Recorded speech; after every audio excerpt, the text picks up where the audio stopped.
लोकसभा चुनाव 2024 का जनादेश अब सबके सामने है। एनडीए गठबंधन को 290 से कुछ ज्यादा सीटें मिली हैं, तो वहीं इंडिया गठबंधन के पास भी 230 से कुछ ज्यादा सीटें हैं।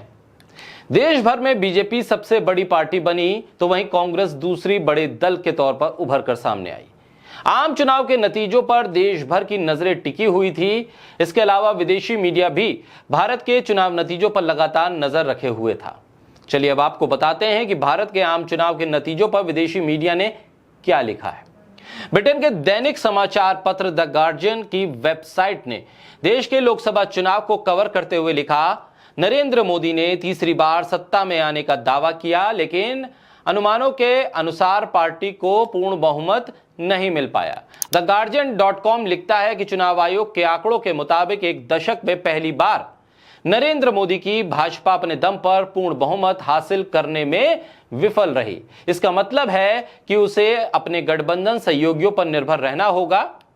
यूएस की न्यूज एजेंसी एसोसिएटेड प्रेस लिखते हैं कि भारत के प्रधानमंत्री नरेंद्र मोदी ने अपने गठबंधन की जीत का दावा किया, लेकिन भारतीय जनता पार्टी की उम्मीद से कम सीटें उसे मिली और ऐसा लग रहा है कि उसे अपने दम पर बहुमत नहीं मिल पाएगा।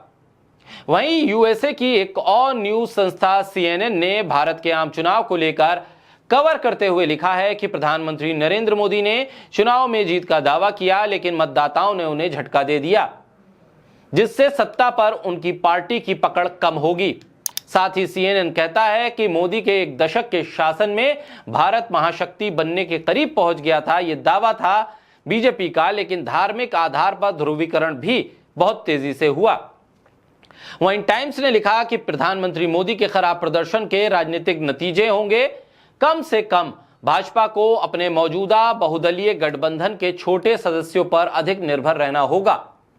उनमें से दो मोदी के हिंदू फर्स्ट एजेंडे का समर्थन नहीं करते हैं। वहीं अल जजीरा ने लिखा कि प्रधानमंत्री मोदी की भाजपा ने भारत में चुनाव में बहुमत खो दिया, उसे सरकार बनाने के लिए सहयोगियों की जरूरत है। एग्जिट पोल को धत्ता बताते हुए विपक्षी दलों ने महत्वपूर्ण राज्यों में भाजपा को चौंका दिया, जिससे भारत का राजनीतिक नजारा बदल गया है।